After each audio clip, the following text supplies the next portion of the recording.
Hanap mo ba ay perfect family car ngayong 2025? Baka ito na yung para sa'yo, ang aming 2025 Expander GLX Automatic Transmission. As low as 39,000 all-in down payment, napakababa ng monthly. Marami pa tayong freebies na ibinibigay katulad ng deep dish matting, Bosch Europa horn, at marami pang iba. So guys, stay tuned para malaman natin ang buong detalye ng aming promo. Tara guys, alamin natin kung bakit nga ba ito ang number 1 MPV ngayong 2025. Simulan natin sa harap ng ating Expander GLX Automatic. Unang tingin pa lang natin makikita na dynamic shield design, mas agresibo, mas premium ang dating, mas matapang ang harap. Ang ating front grille pala ay blackout na, so mas nagbibigay siya ng mas aggressive at rugged look sa ating Expander. At ito naman po ang ating park light para sa ating GLX. At nandito naman po ang halogen headlamps po natin. At kahit GLX lang ang variant na to, meron po tayong halogen fog lamps. Yan. Tapos ito po ang ating grill. Naka-honeycomb design na rin tayo sa ating grill.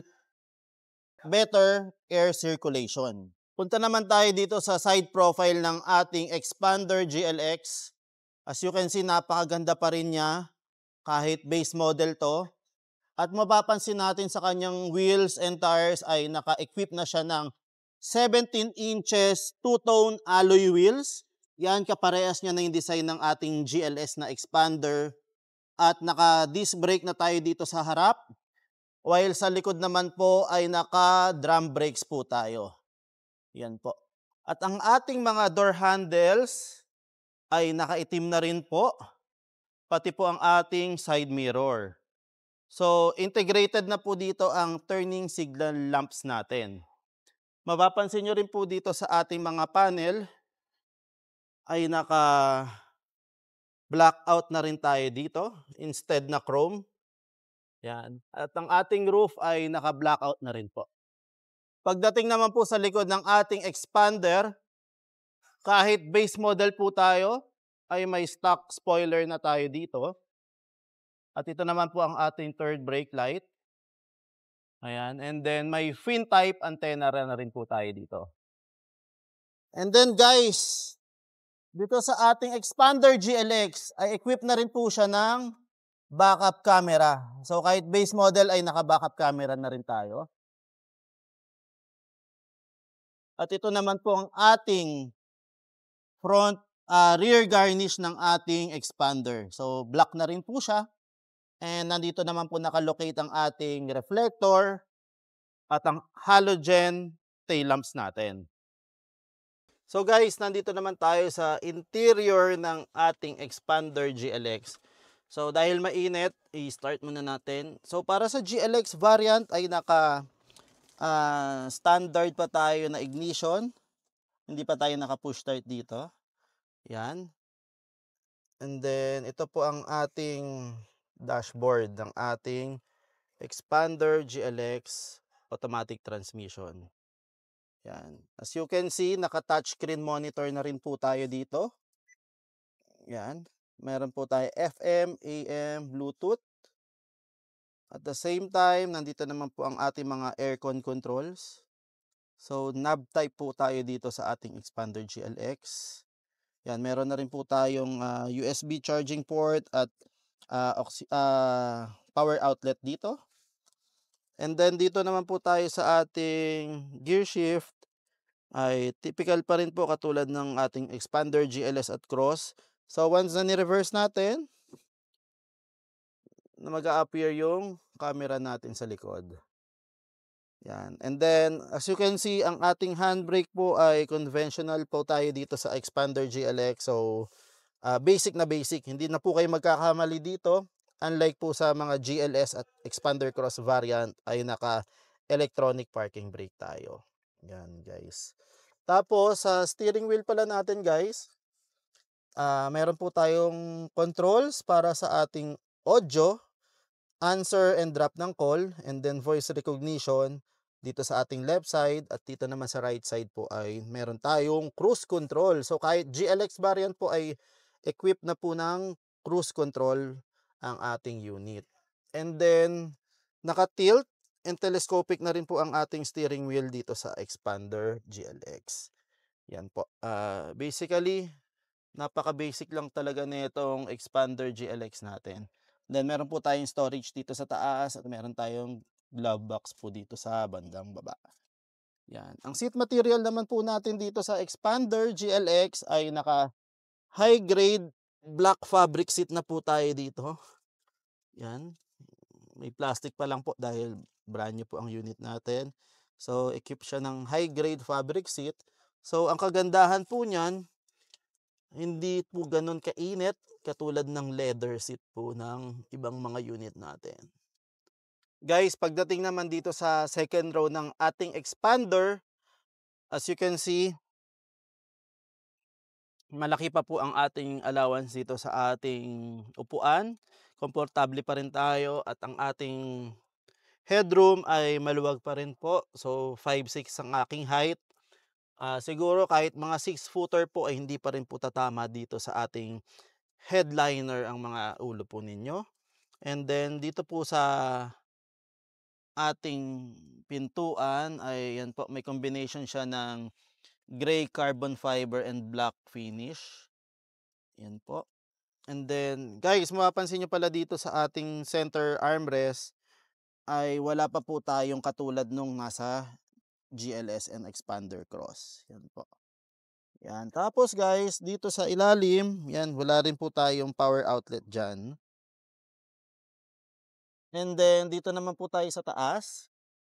At syempre, hindi mawawala ang ating aircon vent at ang ating controls. So, mga pasahero natin sa second row at third row ay mayroon silang access para sa air condition system natin. And then, dito naman po sa taas, meron po tayong auxiliary light. And guys, punta naman tayo dito sa third row ng Xpander para malaman natin kung ano nga ba ang meron dito sa likod. Let's go! So guys, buksan natin yung likod ng ating Xpander GLX. So yan guys, kagandahan dito sa ating Xpander GLX, may option po tayo ma-fold ang ating third row seat para kung may meron tayong mga bagaheng ilalagay ay swak na swak dito sa ating third row. And guys, tapos meron tayong secret storage dito or lalagyanan po ng ating mga gamit. Yan, tapos guys, dito rin po yung access natin para sa spare tire. Alisin lang natin to. Kunin natin yung tools para maibaba po natin ang ating spare tire. So kapag ibabalik natin, patong lang po ito ulit. Yan. Alright. Tapos, dito naman po nakalocate ang ating tools and jack. Diyan po. Tapos guys, dito sa side, meron tayong cup holders at cellphone holder. And meron po tayong power outlet dito sa right side ng ating third row. While dito naman sa left side ay meron din po tayong cup holder at cellphone holder. And guys, makikita nyo po, meron din tayong seat belt on both sides para sa third row passengers natin. Yan. Meron din po tayo ditong storage sa side. Kung may mga ilalagay kayo dyan gamit, mamamanage natin siya mabuti. Yan. So, yan po guys, papakita ko sa inyo yung third row view ng cabin po ng ating Xpander GLX Automatic. Yan.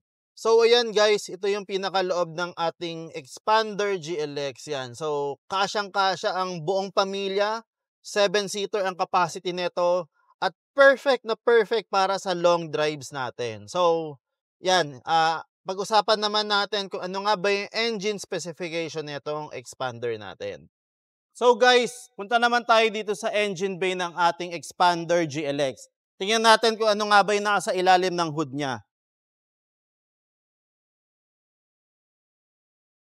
So guys, ang ating Xpander ay equipped ng 1.5 liter gasoline engine, 4-in-line, dual overhead camshaft with MyVec technology. So nagbibigay ito ng mas magandang power pero sobrang tipid sa konsumo. Nag-average pala to guys for city driving ng 8 to 12 km per liter Kapag expressway naman or continuous driving, nasa around 14 to 20 kilometer per liter naman siya. So guys, sobrang tipid nito sa konsumo, lalo na kung tama natin ida-drive ito. So guys, pag-usapan naman natin kung magkano ba ang presyo nitong Expander GLX. Simulan natin sa manual transmission. Ang kanyang SRP ay 1,068,000 at meron tayong pinakamababang down payment na 39,000 na pwede natin ma-avail para dito sa unit na to. At ang kanyang monthly amortization ay nasa 21,792 lamang po. Punta naman tayo para sa Expander GLX automatic transmission. Ang ating SRP ay 1,128,000 at parehas lang po ang down payment niya. 39,000 lamang po.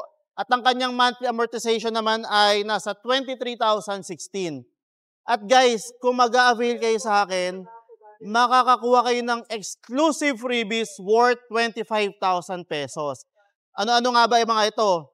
Meron tayong Bosch Europa horn, deep dish matting, side step seal, rear cargo trunk tray, meron din tayong rain visor, HD dashcam, tailpipe finisher, carbon fiber steering wheel cover, Mitsubishi umbrella, Mitsubishi keychain.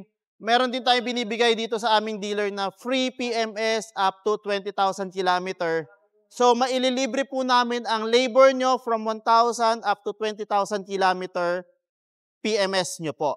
So, guys, yan po ang ating promo para dito sa ating Expander GLX Automatic. Kapag interesado naman kayo mag-avail para sa higher model natin sa Expander, which is Expander GLS, Expander Cross, message nyo lang ako directly sa aking Facebook account or sa aking Viber. Ang aking Facebook ay Aizan Diaz at ang aking Viber naman po ay 0995-893-1855. So guys, dito ko natatapusin ang ating video. Sana nagustuhan niyo po ang ating munting quick review para dito sa ating Expander GLX variant. Sa mga may katanungan or special request sa mga quotation, message nyo lang po ako at ako po ang bahala tumulong sa inyo maiuwi ang inyong dream car. So guys, para sa hindi pala nakakaalam, hailed as #1 MPV or family car ngayon ng ating Expander. So, ano pang hinihintay nyo? Kunin nyo na po itong ating Expander habang napakaganda pa ng ating promo. So guys, hanggang dito na lang. Bye-bye.